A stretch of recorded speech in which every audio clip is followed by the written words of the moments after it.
नमस्कार साथियों, आज हम बात करते हैं पूरे भारत देश की, दिल्ली की हो या बिहार की हो। आजकल देश के सड़कों पर एक अजीब सा नज़ारा देखने को मिल रहा है। गैस एजेंसी के बाहर लंबी लंबी लाइनें लगी हैं। लोग हाथ में खाली सिलेंडर लिए खड़े हैं। कहीं धक्का मुक्की हो रही है, कहीं झगड़ा हो रहा है। अगर आप सोशल मीडिया खोलिएगा तो एक ही शब्द ट्रेंड कर रहा है, गैस बंदी। लोग कह रहे हैं कि पहले नोटबंदी में लाइन लगी, फिर कोरोना के समय में ऑक्सीजन के लिए लाइन लगी और अब घर में 2 रोटी पकाने के लिए गैस के लिए लाइन लगानी पड़ रही है। ऐसे में लोग सवाल भी पूछ रहे हैं, आखिर देश में अचानक सा एक गैस का संकट कैसे आ गया। भैया सोचिए ज़रा, अभी शादी विवाह का सीजन चल रहा है। कई घरों में बेटियों की शादी है। जिस घर में बेटी की शादी होती है ना, उस घर के बाप की रातों की नींद उड़ जाती है, क्योंकि उसे चिंता रहती है कल बारात आएगी तो खाना कैसे बनेगा, चूल्हा जलेगा भी या नहीं। उत्तर प्रदेश के श्रावस्ती से लेकर बिहार तक कई जगहों पर महिलाएं गैस एजेंसी के बाहर लाइन में लगी दिख रही हैं। कहीं कहीं तो सिलेंडर से भरे ट्रक की चोरी की खबर सामने आ रही है। तो आज के इस वीडियो में मैं आपको बिल्कुल सीधी भाषा में समझाऊंगी कि देश में एक गैस का हंगामा क्यों मचा है। क्या सच में गैस खत्म हो गई है या इसके पीछे कोई बड़ा अंतर्राष्ट्रीय खेल चल रहा है। और सबसे ज़रूरी बात, एक आम आदमी इस समय क्या करना चाहिए। ध्यान से सुनिएगा, क्योंकि बात सीधी आपकी रसोई और आपकी जेब से जुड़ी है। अब एक छोटा सा उदाहरण सुनिए। नोएडा एक्टर में एक प्रमोद कुमार नाम का एक दुकानदार है। वो समोसा बेचते हैं। उन्होंने अपने समोसे का दाम 50% बढ़ा दिया, क्योंकि उन्होंने गैस सिलेंडर ब्लैक में ख़रीदना पड़ रहा है। जो सिलेंडर पहले उन्होंने 1000 में पड़ता था, आज वही 2500 या 3000 तक का पड़ रहा है। इतना ही नहीं, कई बड़े रेस्टोरेंट भी परेशान हो गए हैं। भोपाल की एक फास्ट फूड चेन की, जिसके 27 आउटलेट है, उसने अपने 60% किचन के गैस से हटाकर इंडक्शन पर चूल्हा पर शिफ्ट कर दिया है। हैदराबाद के कुछ रेस्टोरेंट वाले तो कह रहे हैं कि रमज़ान के महीनों में लकड़ी पर खाना पकाना पड़ रहा है। और सबसे ज़्यादा किस पर पड़ रही है जानते हैं? डिलीवरी बॉय पर।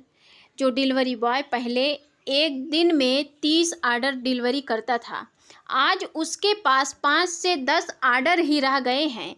यानी उनकी कमाई आधी से भी कम हो गई है। इस वजह से गिग वर्कर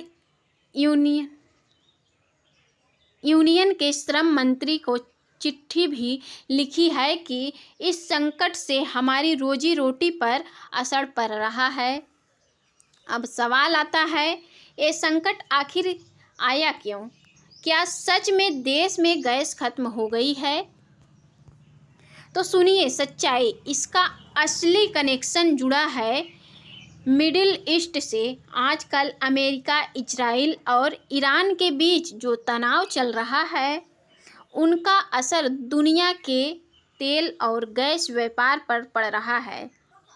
भारत में जितनी भी LPG गैस इस्तेमाल होती है, उसका करीब 60% हिस्सा विदेशों से आता है और उस गैस का बड़ा हिस्सा एक समुद्री रास्ते से होकर आता है, जिसे कहते हैं हारमुंजा जलमार्ग। जब उस इलाके में तनाव बढ़ता है तो तेल और गैस जहाज़ों की आवाजाही प्रभावित हो जाती है। बस यहीं से सप्लाई चेन थोड़ी गड़बड़ा जाती है। लेकिन असली समस्या क्या है? डर है। लोग डर के मारे क्या क्या कर रहे हैं।